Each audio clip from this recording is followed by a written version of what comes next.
মোদিজি বলছেন উনি নাকি 294টা সিটের প্রার্থী।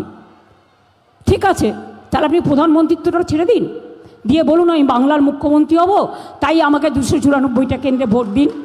কি করে বলেন আপনি? কোন পদটা নেবেন, প্রধানমন্ত্রীর না বাংলার মুখ্যমন্ত্রী? আপনি তো বহিরাগত বাংলায়। আপনি বলে দিচ্ছেন সব কেন্দ্রে আপনি লড়াই করছেন, আগে দিল্লিটা সামলান, তারপরে বাংলার দিকে তাকান। বাংলার দিকে যদি কেউ বিষ চক্ষু নিয়ে তাকায় তার চোখ গেড়ে দেবে মানুষ। बलिया आप ही, आप सब मेरे लिए मोदी है। ये सभी उम्मीदवार, ये भी मोदी है। 70 साल में आपने लेफ्ट को मौका दिया, कांग्रेस को मौका दिया, टीएमसी को मौका दिया, अब एक मौका मोदी को दीजिए।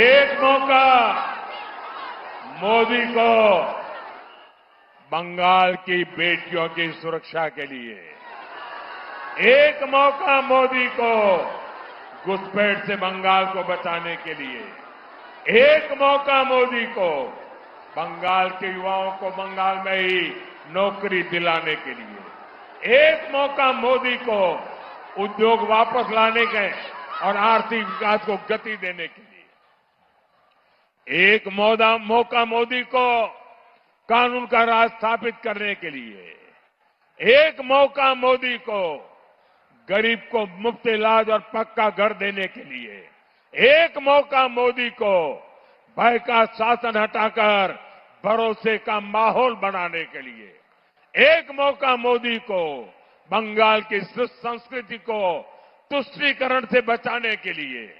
साथियों, इसलिए एक काम आपको और करना है। मेरा एक काम करेंगे, सब हाथ ऊपर करके बताइए, मेरा एक काम करेंगे, मेरा काम करेंगे। पोलिंग बूथ में जाएंगे, घर घर जाएंगे, आप जहां भी जाए लोगों से मिले, उनको कहना मोदी जी आए थे और मोदी जी ने परिवार के सबको पोइला बैशाख की शुभकामना भेजी है। मेरे साथ बोलिए, भारत माता की, भारत माता की। মোদির ঘোষণায় খোঁচে লাল দিদি। হ্যাঁ, সেটাই বলবো।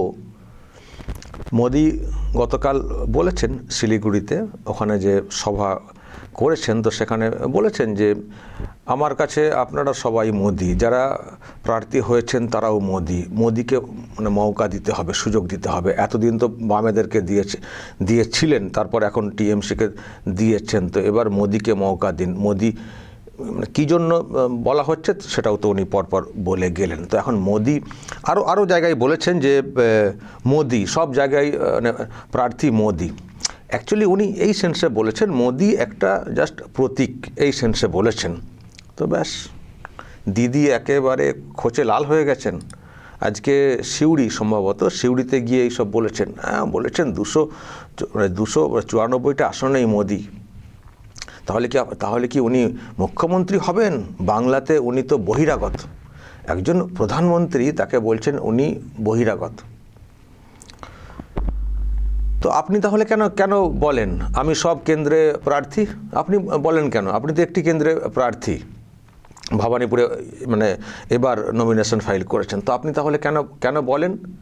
এই জন্যই বলেন প্রতীক, আমাকে দেখে ভোট দিন, আমি সব কেন্দ্রের প্রার্থী। তো নরেন্দ্র মোদিও সেটা বলেছেন, আমাকে দেখে ভোট দিন, আমাকে একটা সুযোগ দিন। এটাও বুঝিয়েছেন আমি প্রধানমন্ত্রী, কিন্তু যদি আমাকে দেখে ভোট দেন, মোদির এতে ভোট দেন, তো মোদি যেমন গোটা দেশ জুড়ে কাজ করছেন তেমনি বাংলার জন্য অনেক কিছু করবেন। এখানে যে বাধা বিপত্তি যেগুলো করা হয় উন্নয়নের কাজে সেগুলোকে সরিয়ে দিয়ে সেগুলো থাকবে না, কাজ করবে। ফলে মোদিকে দেখে ভোট দিন, মোদিকে ভোট দিন। আপনারাও মোদি, শুধু নিজেরটা বলছেন না, আপনারাও মোদি, যারা প্রার্থী তারাও মোদি, মানে পুরো মোদি একটা সিম্বলে চলে আসুন, একটা এতে চলে আসুন, দেখবেন বাংলার কি উন্নয়ন। তো এই সেন্সে উনি বলেছেন, ভালো করেছেন। শুধু দিদি কি একাই বলবেন নাকি আমি সব কেন্দ্রের প্রার্থী? মোদি ঠিকই করেছেন, আমিও সব কেন্দ্রের প্রার্থী, দেখি এবার লড়াইটা কেমন হয়। তো যেহেতু এখন মোদি বলে ফেলেছেন, ব্যাস দিদি গেছেন ফেসে, দিদি গেছেন ফেসে, কারণ মোদিতে একটা আলাদা ইমেজ তো আছেই না। দেখুন বাংলাতে লড়াই হচ্ছে, বাঙালি যারা মুখ আছেন তারা তো আছেন প্রচারে, শুভেন্দু অধিকারী থেকে শুরু করে অনেকে তো আছেন, কিন্তু এটা তো একটা ন্যাশনাল পার্টি। আমি আর একটা বুঝি না, এই টিএমসি বলে ওদের বাঙালি লোক নেই, বাইরে থেকে লোক নিয়ে আসতে হয়।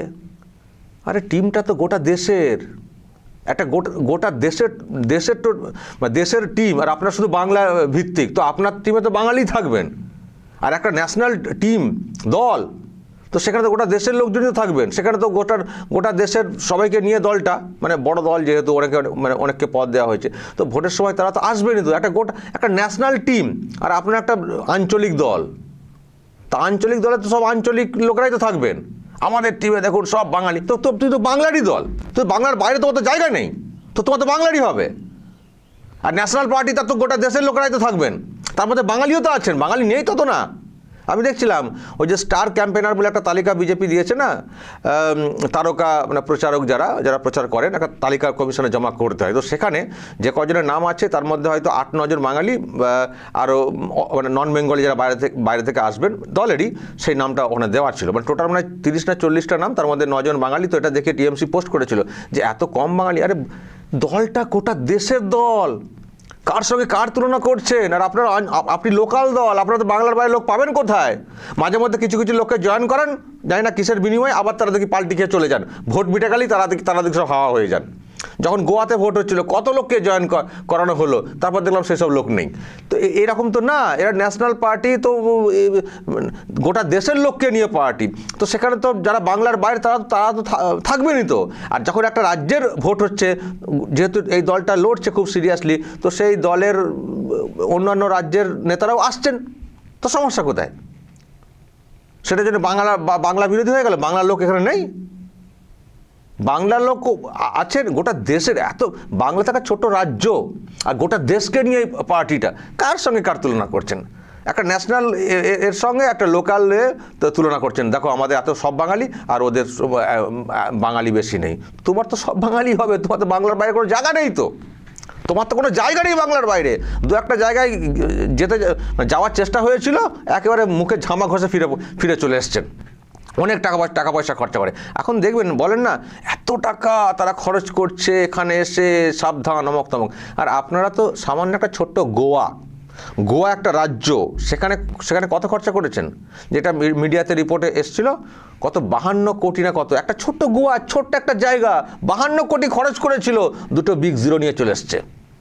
আর বলছে যে এরা এত খরচা করছে। আপনারা যে কি খরচা করেন, সরকারের টাকা নেই, কিন্তু দলটার টাকার অভাব নেই, এইসব দিক দিয়ে খুব একেবারে ওনারা সব পুষ্ট। তো এখন এইসব হয়েছে, এবার যেহেতু একটা আবেগ তৈরি হয়েছে, মোদি আবেগ, এবার দেখছেন তো দর্শক প্রচুর লোক। দেখুন না এখানে যে বক্তব্য, যে শিলিগুড়িতে যে বক্তব্য রেখেছেন, যেখানে সভা করেছেন, লোকের জমায়েত দেখছেন, লোক পিলপিল করছে, মানে গিজগিজ করছে লোক। হ্যাঁ, উনি তো এসছেন বহিরাগত বাংলার জন্য, তো সেই বহিরাগতর প্রোগ্রাম, সেখানে এত লোক। আর আপনার প্রোগ্রামে কত লোক? এই তো মানে সেই ঝুড়ি বাজা বিক্রি করছেন একজন, দেখলাম কোথায়, মানে উনি ভাষণ দিচ্ছেন আর একজন ঝুড়ি বাজা নিশ্চিন্তে বিক্রি করছেন, মানে কোনো ভিড়ই নেই। এই সামনে তো অর্ধেকটা তো নিজেই ব্লক করে বসে আছে, যে ঝুড়ি ভাজা কাঠি ভাজা বিক্রি হচ্ছে, নিশ্চিন্তে কাঠি ভাজা ঝুড়ি ভাজা সব বিক্রি হচ্ছে, কোনো ঠেলাঠেলিও কিছু নেই, পরিষ্কার সুন্দর শান্ত পরিবেশ, যেখানে দিব্যি লোকেরা উঠছেন, যাচ্ছেন, বসছেন। কতজন বক্তব্য শুনছেন সেটা নিয়েও প্রশ্ন রয়েছে, আসতে হয়, এসেছেন।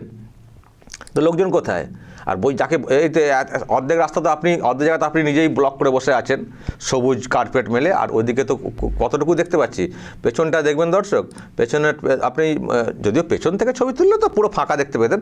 আমরা তো এখন মমতা ব্যানার্জির দেওয়া ছবি দেখাচ্ছি, আমি যে দেখাচ্ছি, আচ্ছা এইটাই দেখুন না, সামনে তো অর্ধেক তো নিজেই বুক করে বসে আছেন, আর ওখানে সামনে আরও কিছু লোক, আর তার পেছন দিকে তাকান তো, একটা ডিস্টেন্সে তাকান তো, লোক দেখতে পাচ্ছেন ওই এটার পরে খাঁকা করছে দেখছেন পেছনটা। এখানে অতটা বুঝতে পারছেন না আপনারা হয়তো, কিন্তু আন্দাজ করতে পারছেন। আর মোদির প্রোগ্রামে শুধু লোক দেখুন, মোদির প্রোগ্রামে লোক দেখুন, ঠিক করছে লোক, ঢপ মেরে যান, ওদিকে উনি ঢপ মারছেন, আর এদিকে মোদি শাহ বাজার গরম করে দিচ্ছেন। আজকে অমিত শাহের একটা প্রোগ্রাম হয়েছে বীরভূমেরই ময়ূরেশ্বরে, দর্শক দেখবেন সেখানে কীরকম লোকজন হয়েছে। উনি মুখ্যমন্ত্রী, ওনার তো লোকজন দেখছেন। আর দেখুন শাহের যে প্রোগ্রামটা হয়েছে বীরভূমের ময়ূরেশ্বরে, আমি জাস্ট একটু অ্যাম্বিয়েন্স আপনাদেরকে শোনাই। अमित जी सुस्वागतम सुस्वागतम सुस्वागतम अमित जी सुस्वागतम सुस्वागतम सुस्वागतम अमित जी सुस्वागतम सुस्वागतम। बंगाल की जनता ने तय कर लिया है, दीदी को टाटा बाय बाय कहने का निर्णय बंगाल की जनता ने कर दिया है।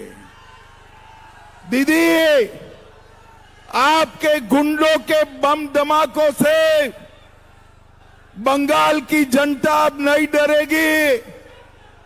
बंगाल की जनता बम का जवाब बैलेट से देने वाली है, बैलेट से देने वाली है। भाजपा सरकार लाएंगे, मोदी जी का हाथ मजबूत करेंगे, ममता दीदी को टाटा बाय बाय करेंगे। तुम मेरे साथ बोलिए, भारत माता की जय श्री राम। তো দর্শক এই হচ্ছে ব্যাপার, শাহের প্রোগ্রাম, সেখানেও উপচে পড়া ভিড়, মোদি শাহ যেখানে যাচ্ছেন উপচে পড়ছে ভিড়, আর দিদির যে প্রোগ্রাম সেখানে খাঁখা করছে। যত খাঁখা করছে তত উনি খ্যাক করছেন। দর্শক বলবেন যা বলার এবং নজর রাখবেন আরামবাগ টিভিতে।